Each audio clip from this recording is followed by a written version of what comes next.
Let's be honest, most agents create a polished CMA, drop it into a nice looking presentation, and hope the seller agrees with their price. But hope isn't a strategy, and it's not how appraisers operate. In this video, I'm going to dive into my presentation and show you how to present the CMA like an appraiser, based on facts, not fluff. So you can shift the seller's mindset and guide them to price their home realistically without coming across as pushy or confrontational. If you've ever struggled with sellers who think their home is worth more than the market says, this is the strategy you've been waiting for.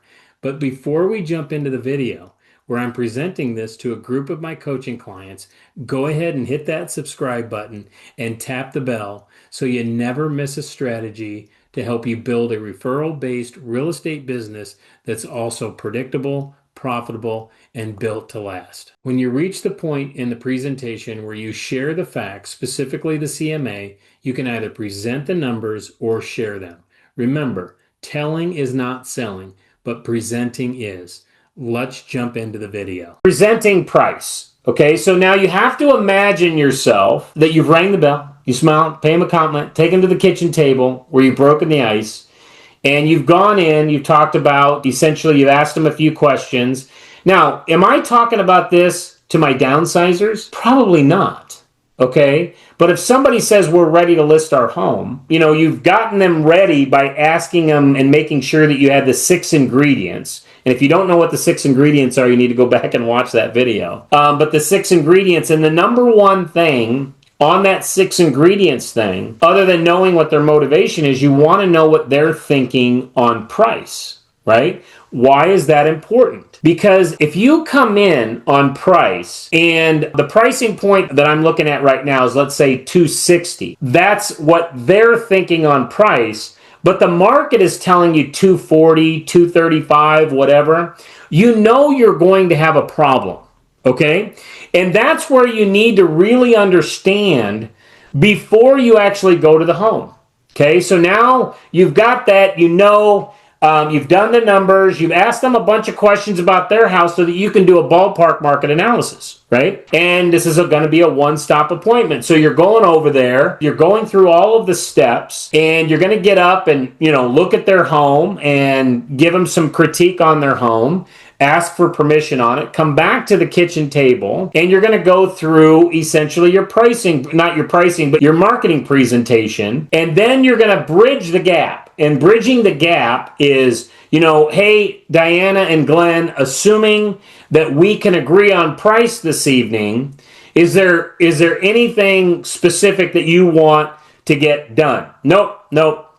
So if we can agree on price, you're ready to get the ball rolling. And that basically asking that question and getting a yes to that question is them saying yes to your marketing, yes to your commission, yes to all of it. So now we got to talk about pricing presentation. The main reason I present the CMA like an appraisal is that I don't want to tell a seller what their home is worth. The monkey's not on my back, but simply I want them to see it for themselves. Selling isn't telling. It's about showing and guiding people to a place of self-realization. By structuring the CMA like an appraisal, I walk homeowners through the same process an appraiser would use, leading with the data, talking about adjustments and marketing trends. Basically, they speak for themselves. So now, in the seller's discovering, because I'll tell you, if you have 2 sellers, Mr. and Mrs. Seller, sitting across the table from you, it's usually Mr. Seller that thinks that their house is worth more than it is, right? So now as you go through this, and we're talking about the appraisal, so let me put this. Okay, so Glenn, would you agree basically that basically, you have 4 bedrooms, 4 bathrooms, 2-car garage, about 2,400 square feet that, most people are not going to pay more than what comparable homes are worth. Would you agree with that basic premise? Diane, would you agree with that? Yes. Okay, great. So, Glenn, you thought your home was worth about $260,000. Well, the good news is I was able to find some comparable homes. The challenge that I had, which created a dilemma, was that I wasn't able to really come anywhere close to your 260, okay? And let me show you what I mean. So let's play real estate for just a second, because what's going to happen is that once we put your house on the live market, not only do we have to sell your home the first time to a buyer to get a buyer interested, which is the market, that house is typically going to have a mortgage on it. So then that mortgage lender then is going to do an appraisal on the property. So then it has to sell. It has to be appraised out properly. So basically, there's a couple times on how this house is going to be sold. So I just want you guys to go in with a clear head on what homes are selling for. Rather than me telling you, I want to kind of show you. Does that make sense? Yes. Okay. All right. So we have this house here, located at 106th Street, which is just a block over from yours. And it's 4 bedrooms like yours, 4 bathrooms, has 2 garages. It's a little bit more square footage than yours at 2,900 square feet, about the same on the main floor. How much do you think this one sold for? I mean, you're thinking yours is worth $260. How much do you think it sold for? $280. $280? $275. $75. Well, that one actually sold for $215. Oh, wow. This price was $215, sold for $215, and it sold in 12 days. It was 12 days on the market. Okay. So now, and I'm not going to get emotional about this, but what's happening right now in your mind? You're like, market's not as good as I'm thinking it is. Right. It's like, whoa, holy cow. Okay. Well, we're not done yet. I got 3 more comparables. Okay. So, and actually the news gets better here, guys. Okay. So now we have the house over here, over on 103rd, in Newport Ave, 4 bedrooms, 4 bathrooms, again, 2-car garage, 3,300. This one has 2,200. Now remember, you're thinking, because you have 2,400 square feet, this one now has more square footage, okay? And you're thinking 260. What are you thinking this one should sell for? Well, it's the other one. Yeah, well, you mean if original price, or now that this one sold for $215? Whatever you think. Well, now I see this one go for $215. I might think $250. Okay, so $250 you think because of the square footage? Just because I'm comparing it now to the 6410 house. Okay, all right. Well, let's see what that one sold for. $220. So that one sold for $220. It listed for $220, sold for $220, and it took 55 days for that to get sold. Okay? Just so you know, I did the research on that one, and that one actually was on the market for 3 weeks. They dropped it off the market and then brought it back on at the same price. Okay? You're starting to see they're self-realizing the market. Okay? And I'm going to tell you what. If you have Mr. and Mrs. Opposites Attract, Diana's already had a conversation with Glenn saying $260, our house is not worth $260. You may even get a comment in here, I told you so, right? That's a successful marriage, is when we say I told you so, okay? All right, so now we have this one over here at 6810 North 106th Avenue, has 3 bedrooms, 4 bathrooms, and a 2-car garage, 2,700 square feet on the about the same above grade square footage as yours. How much do you think that one was worth? I mean, it was on the market for 24 days.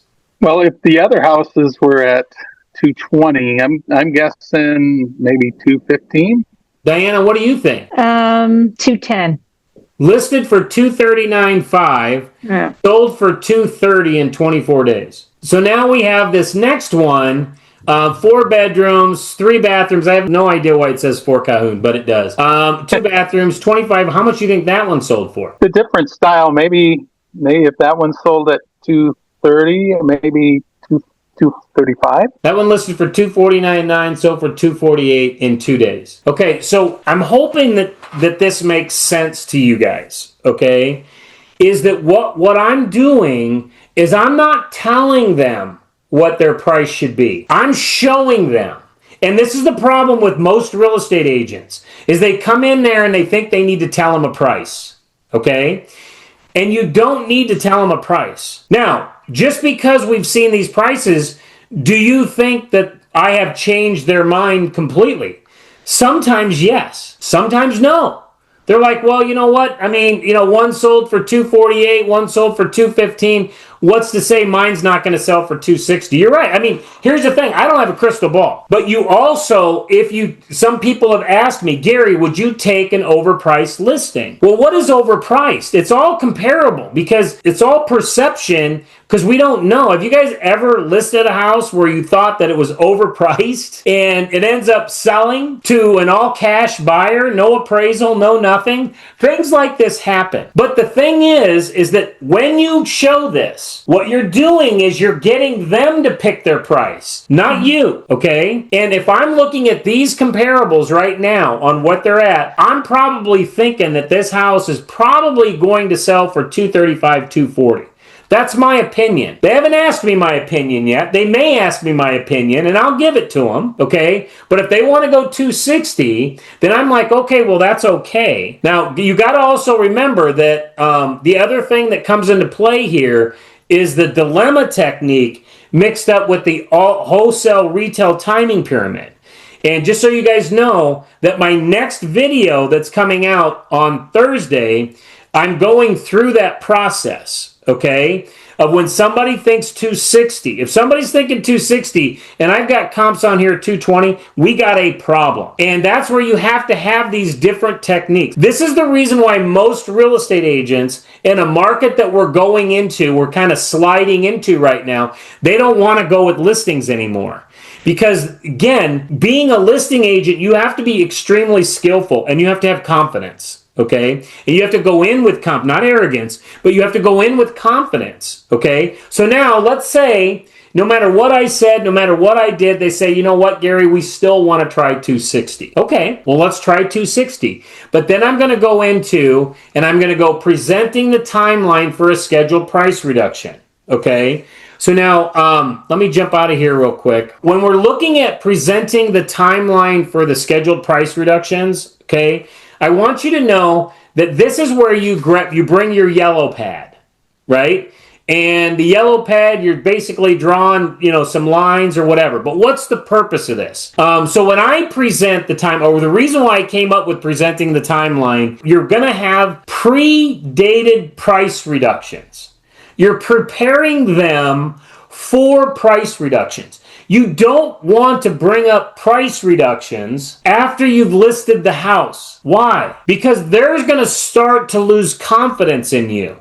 But if you bring up price reductions, that this is just part of the process of selling a home in a shifting market, they're going to go, oh, well, this is just normal, that if the house hadn't sold in 2 weeks, a week, 45 days, whatever the time that you put in here, that we're going to do price reductions, okay?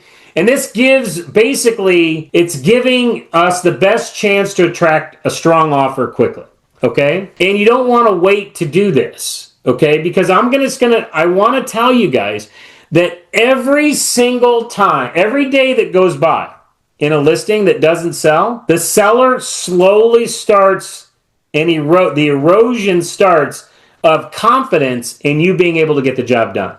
And you can only do so many open houses, okay? And I don't do magic. I don't have a magic wand. I don't have any of that type of stuff. Literally, there's 3 ways a house is sold. 3 things that determine the sale of a house. Condition. You try to do the best that you can to get the house in the best condition before that home makes the market. Gang, people say they sell houses as is. I'm telling you, if carpet is bad, it doesn't matter what the price is on the home. Carpet is bad. If it smells, it doesn't matter what the price of the home is. It still smells bad. Or it backs up to power lines. Or it backs up to, a golf course. Whatever it is. All of these negative things, you have to talk about them. Okay? You cannot not talk about them. The elephant in the room, if you will. Right? So now, when we look at this and we say, all right, so Mr. and Mrs. Seller, I'm okay with taking a listing that I think might be a little overpriced. So we're going to go with your price of $260. So what you're going to do on a blank sheet of paper is you're going to go with 2 lines, okay? And on one side is showings, and then the other one is time, okay? So time on market and showings compared to time on market. Now, Diana, what typically happens when the longer a house sits on the market as far as showings? They go down. They go down. You're going to get less, right? So I always look at this and I put little dashes on here and I say 30 days, 60 days, 90 days, 120 days. Now, again, you can do whatever. You can do 15 days. You can do 45 days. It's up to you. Just you want to go based off of what is the average market time right now. Because the average market time, I look at things, we try. So I just want you guys to know, I go in, I don't try to list the house at the list price. I try to get the house listed at the sale price, right? There's a big difference in that. And we sell the sip and see. We sell the Thursday open house going into the weekend wanting to get that the most amount of people, because like right now, so then you draw this little line right here, which represents that the longer the house is on the market, the less showings that are going to happen. The most amount of showings are going to happen when the house first comes on the market. And those showings are people, buyers that have not found a home yet that are actively in the market, and buyers that are coming into the market at the same time your house is going on the market, right? That's who we're going to market the home to. We're going to market. And about 9 out of 10, if not almost 10 out of 10 in today's market, buyers are working with an actual agent. So that is where the most of our marketing is going to go towards, is marketing to the agents who have the buyers that are going to want to see your home, okay? So most showings happen there. So you're going to draw that. Now this is me. If I'm on a yellow pad, I'm drawing this out, okay? So now, the longer it takes, the less showings you're going to have. Gang, that's common sense. But you cannot assume that they know this. You have to point this out. You have to make sure that no matter, even if I know I'm going to sell this thing in a day, I'm still pointing this out to them because I never know when the market's going to shift. Now, if I show this to them and the house sells in a day, are they going to be upset at me? No. But if I show this to them and we know now it's 30 days in and I'm going to them for a price reduction, they're like, okay, well, you did talk about that. You guys following me? Mm-hmm. Okay. All right. So that's essentially what that is. Okay. So, Hey, Gary, yes. on that, on your chart, is that at the same price, or is that just no matter if you change the price or not? Which chart are you talking about? The one that you just showed? This one right here? Yeah. So it says showings and the time. So let's say you do a price reduction. So this is me. This is me after I've showed the appraisal. Oh, okay. And then I'm jumping into presenting the timeline. Okay? Because what I'm doing now is I'm showing them whether they went with the 260 or they looked at those appraisals and they looked at that appraisal and they said, you know what? Honestly, realistically, we should probably put our house on the market for 230. This approach not only reinforces the right pricing strategy, but it also keeps sellers engaged, thinking objectively and in the right mindset to sell their home successfully. You've shifted their perspective from what I want to what the market will bear. If you haven't already, check out the video where I walk you through the dilemma technique and the wholesale retail timing period. That strategy ties everything together and helps sellers take full ownership of price without any pressure. And you can click on that video right now.